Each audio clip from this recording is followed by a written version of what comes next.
the Bene Gesserit in Dune have to be understood within the context of the Butlerian Jihad, the Machine Crusade, which was a 1,000-year-long war in which the forces of humanity fought against the thinking machines, which they had created. I'll be talking about the origin of the thinking machines and the time of the Titans and all that stuff in a later video, but for the moment let's just focus on the Bene Gesserit. So basically what happened during the Butlerian Jihad was humanity was fighting a total war against the thinking machines and gradually losing ground. As a result of the thinking machines and their ability to, hack things and the fear of developing more AIs, the human civilization at that time, the League of Nobles, had a strict ban on computers and forms of artificial intelligence. Now, this created a lot of problems because a lot of modern technology, frankly, requires a computer. It requires a computer for no other reason to do calculations. So one of the things that they did during this time period was they took massive numbers of slaves from the neutral worlds, taught them how to do often even advanced mathematics, and had them manually do the job of a computer with basically hand calculators and paper and pencils. That's kind of what it had gotten to. And they were having to design things like spaceships and weaponry and all this stuff using extremely primitive technology. I guess even if they would have some computers, it would be limited to like 1970s, 1980s technology.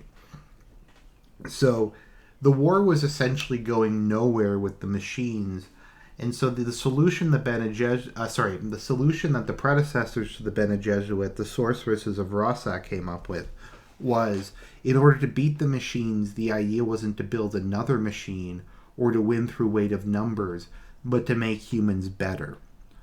The idea was to create humans who were so strong that they could beat machines without having to even use technology.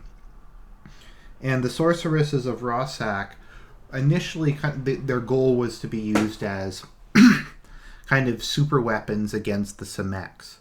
Now, the Semeks were one of the main forces of the thinking machine army, and they were humans who had their brains taken out and put inside of a mechanical body.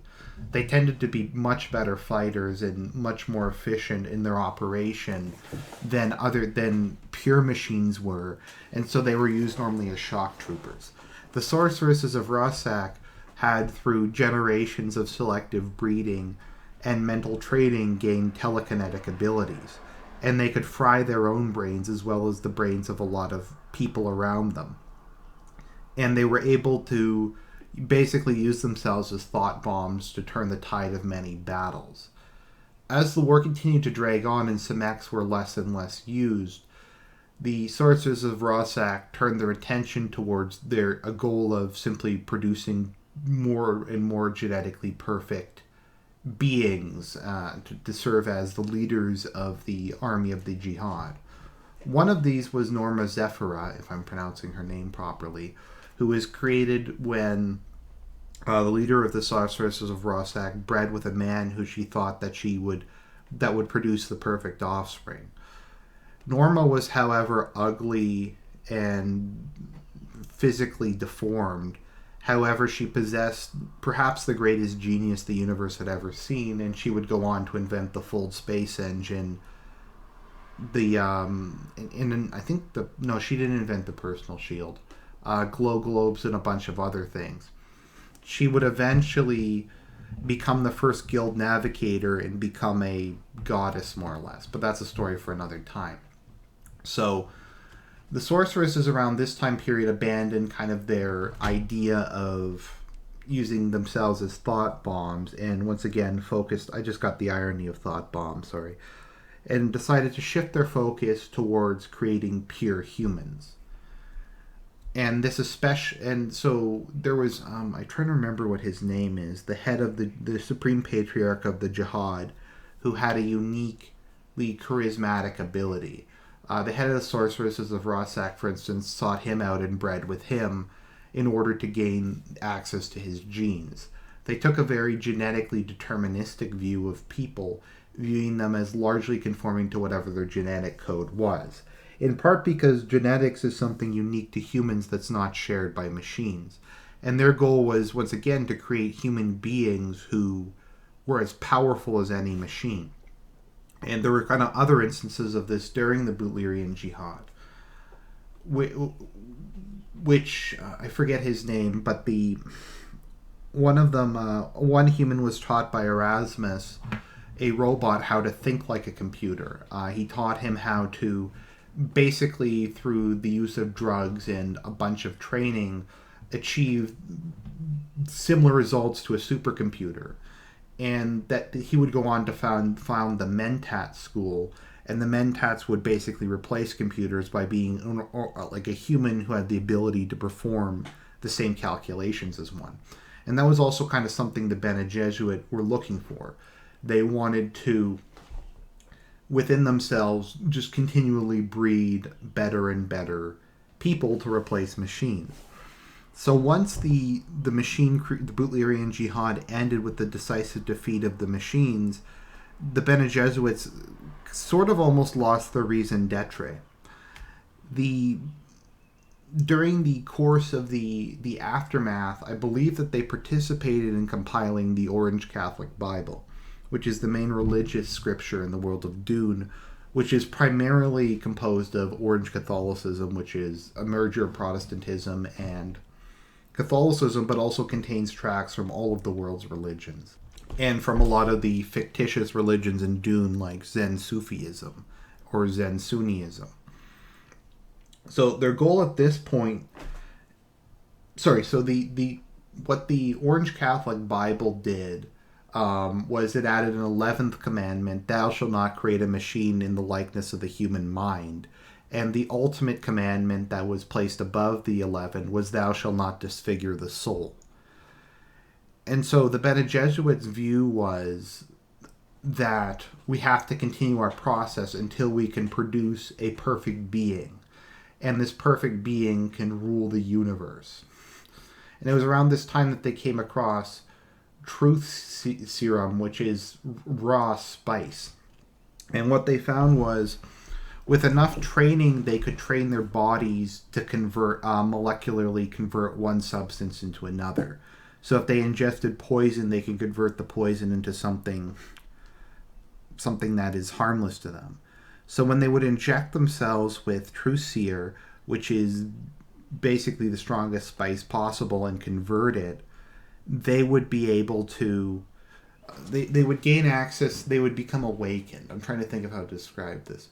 Basically, once you undergo the awakening and the spice agony, it's such a profound shift in the consciousness, and if you can survive it, it's so stressful, it activates your genetic memories.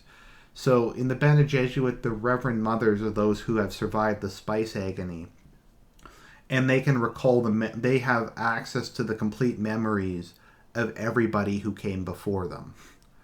Only the male line, though. I think that's important to keep in... Sorry, only the female line. That's important to keep in mind. The male genetic memory is only held by males, but they found that males were incapable, for whatever reason, of undergoing the spice agony and gaining full access to their ancestral memory. So, gaining access to this concept led them to come up with what their ultimate goal would be. They correctly assumed that femininity could not rule the universe. Femininity can only preserve and nurture. It cannot create or destroy. To have someone to rule the universe, to have someone who could more or less set things right and end the, I guess, kind of the flaws of civilization, they would have to create a male who had the abilities of a Reverend Mother, which is almost impossible. So the breeding program began, which would take hundreds of generations, in which the Bene Gesserit had these massive breeding tables where they would breed people from different houses, different solar systems, different parts of the galaxy together in order to, in the long room, produce the Kwisatz Haderach, who would be a male possessing the powers of the Reverend Mother.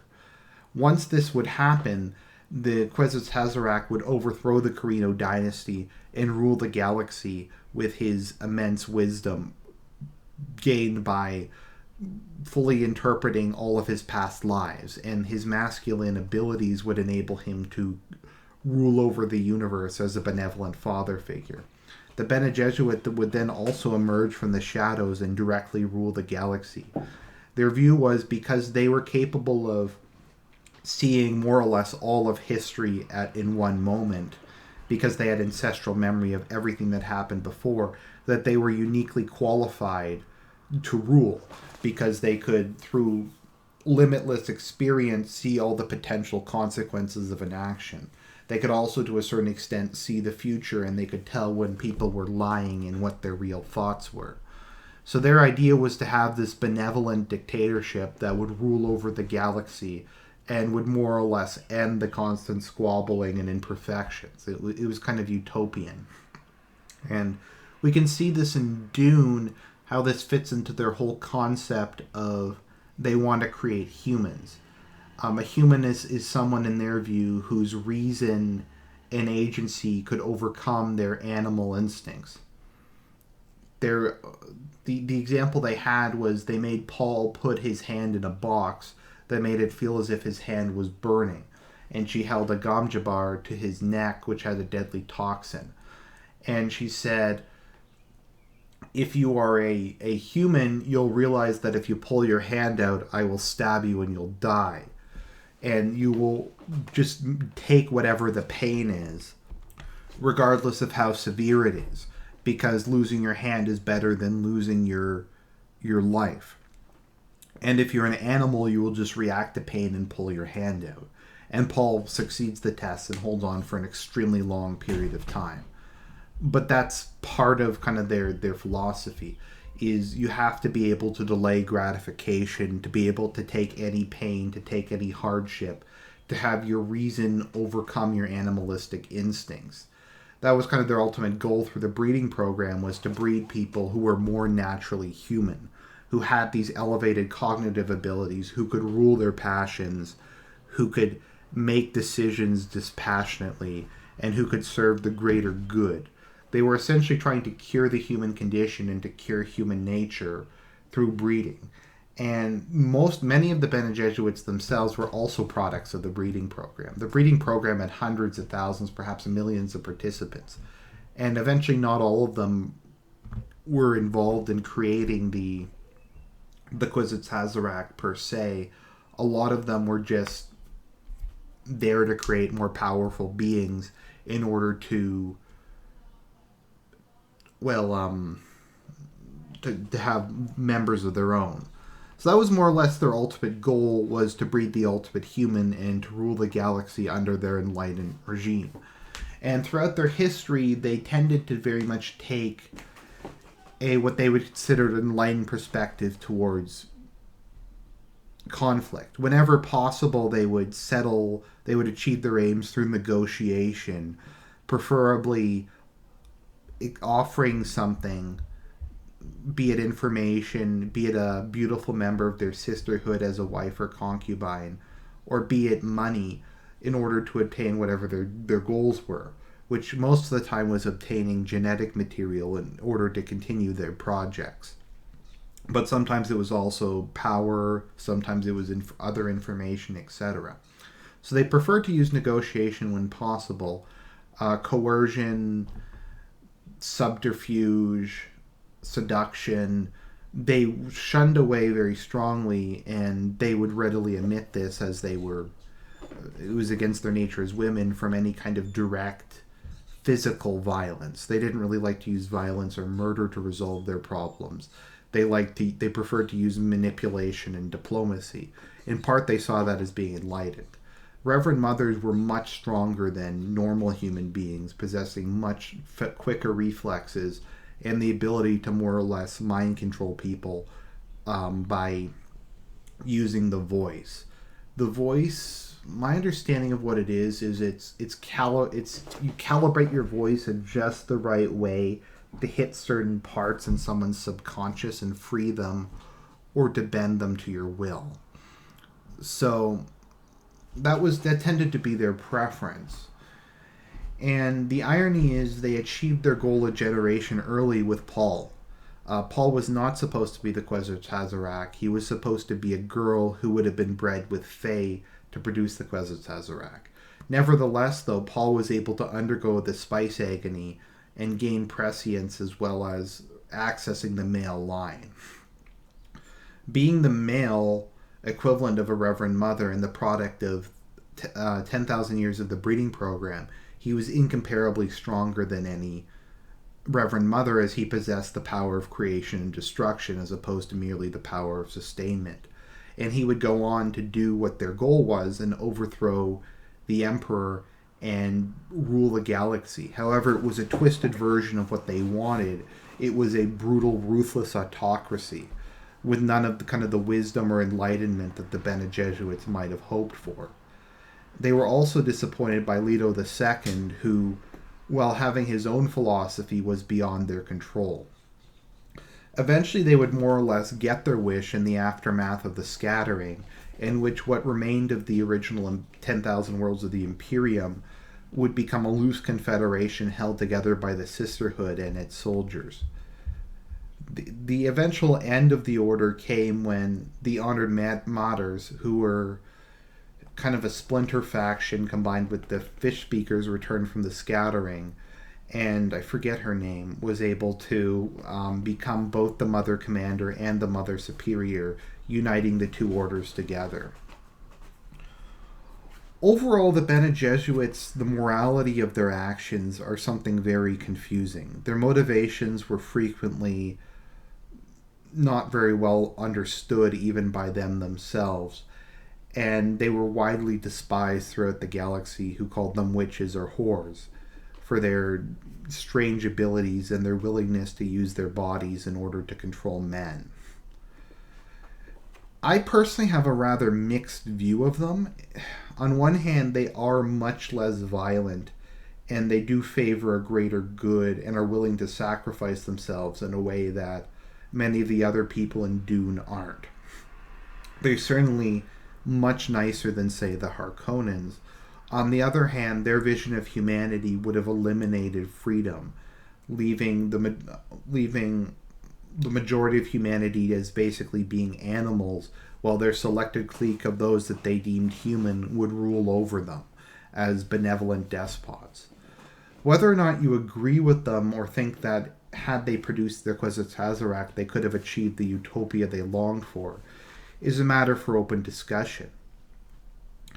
And one that I think is very interesting. They're a very, I think, under-discussed group in fiction, probably because they're so damn confusing and their motivations are so hard to pin down.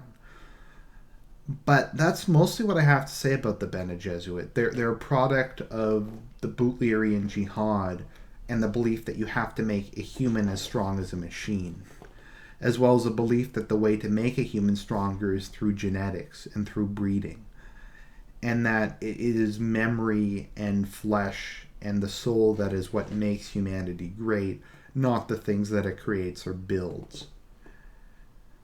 So I don't really have a real-world example to compare them to, as they're kind of a very unique concept. I mean, the obvious comparison is to nuns, and Frank Herbert was raised Catholic, although his actual philosophy, I would say, is probably perennialism. But they were based on the nuns who taught him when he was younger. So that's my attempt to describe the Bene Gesserit. I know it's probably not very satisfactory, but this is an incredibly difficult one, because they're so mysterious, and so much of their philosophy is almost impossible to really get a read on. Anyways, I hope you enjoyed the video. I'll talk to you later.